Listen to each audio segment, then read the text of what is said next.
How does a message I send from Vijayawada reach my friend in Delhi within seconds? Does it travel magically? Every day, we send WhatsApp messages, emails, photos, videos, and attend online classes. But have you ever wondered how information travels from one computer to another? Let's understand this using simple real-life examples. Imagine that today is your friend's birthday. Your friend lives in another city and you want to send a gift. First, you pack the gift safely.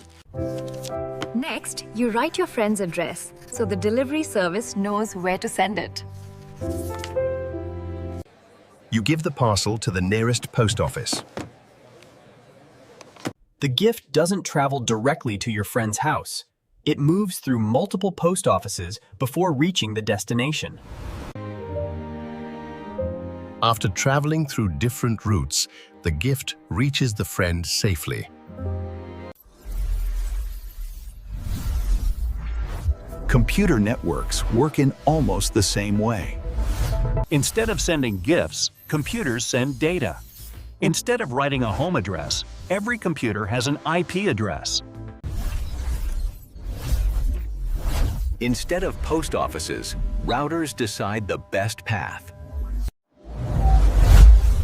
Roads become network links. Finally, data reaches the destination computer. Whether you're sending a photo, an email, or watching YouTube, the same principle is used. Let's understand computer networks by a restaurant analogy. Imagine you're hungry and visit your favorite restaurant. You want to order your favorite meal.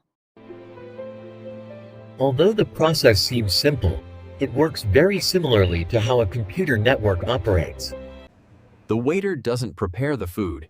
Instead, the waiter simply carries the customer's request to the kitchen. Table 7, 2 scallops, 1 steak, medium rare. Thank you, chef. The kitchen receives the request, processes it, prepares the food, and makes it ready for delivery. Here is your tonkotsu ramen, sir. Enjoy your meal. Thank you very much. It looks delicious.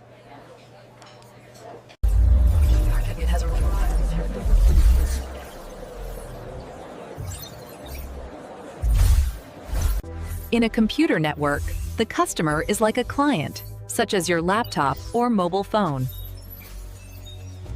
The waiter represents the network, which carries requests and responses between devices. The kitchen is like a server, where requests are processed and the required information is stored. The food represents the data that the client requested.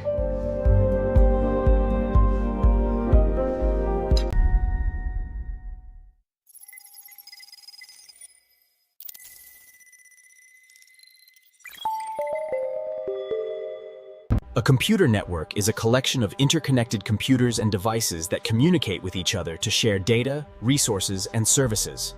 Want to master data communication? Think about ordering a pizza online. It must be clear, accurate, and on time. That's effective data. Imagine you're studying for your exams and decide to order a pizza online. You choose your favorite veggie pizza with extra cheese and place the order.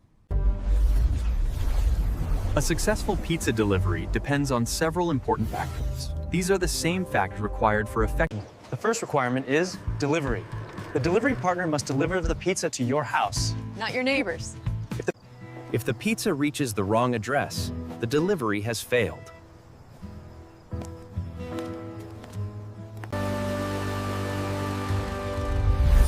Similarly, in a computer network, data must reach the correct destination device. The second characteristic is accuracy. You ordered a veggie pizza with extra cheese. Imagine receiving a pepperoni pizza instead. Although a pizza was delivered, it wasn't the one you requested. In computer networks, data must arrive exactly as it was sent, without errors or modifications. The third characteristic is timeliness. The pizza should arrive within the promised time. If it arrives after 2 hours, it loses its value. Similarly, data must reach its destination on time. Timeliness is especially important online gaming and video streaming. Timeliness equals data arrives when needed. Finally, let's understand jitter. Imagine you order 4 pizzas for a party. Instead of arriving together, they arrive one after another with large time gaps.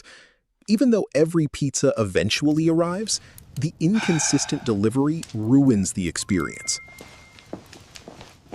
Hello, can you hear me? In computer networks, jitter is the variation in the arrival times of data packets. Think of effective data communication as a perfect food delivery. Information reach the right destination, and always strictly on time. Whenever you send a message, watch a YouTube video, join an online class, or make a video call, these 4 characteristics work together to ensure smooth and reliable communication. Let's explore network communication modes. Every day, we communicate in different ways. Sometimes information travels only in one direction. Let's understand them using familiar real-life examples. Simplex communication. Imagine a television station broadcasting a live cricket match. The station sends out signals to millions of homes, but the viewers cannot send responses back. Information flows only in one direction. In computer networks, this is called simplex communication, where data travels only from the sender to the receiver. Simplex, one-way communication. Let's look at another example. Imagine you're typing a document on your computer. Every key you press is sent from the keyboard to the computer. The computer receives the keystrokes and displays the corresponding characters on the screen. The keyboard itself does not receive data back through this same communication path.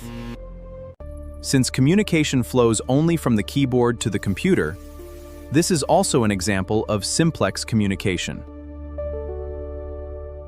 In a walkie-talkie conversation, both people can communicate. However, only one person can speak at a time. This is called half-duplex communication. Data can travel in both directions, but not at the same time.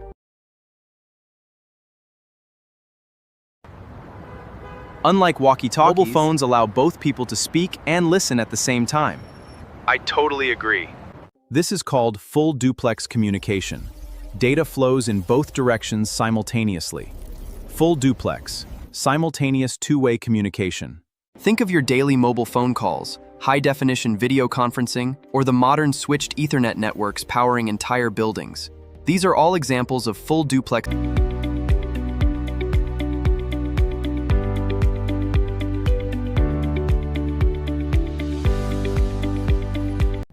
Imagine you're planning a journey. The distance you travel determines the type of road you use. Similarly, the geographical area covered determines the type of network.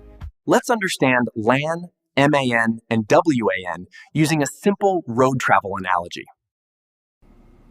Imagine you're moving inside your own house. You walk from the living room to the bedroom, then to the kitchen. The distance is very short, and you can move quickly. A local area network, or LAN, connects computers and devices within a small geographical area.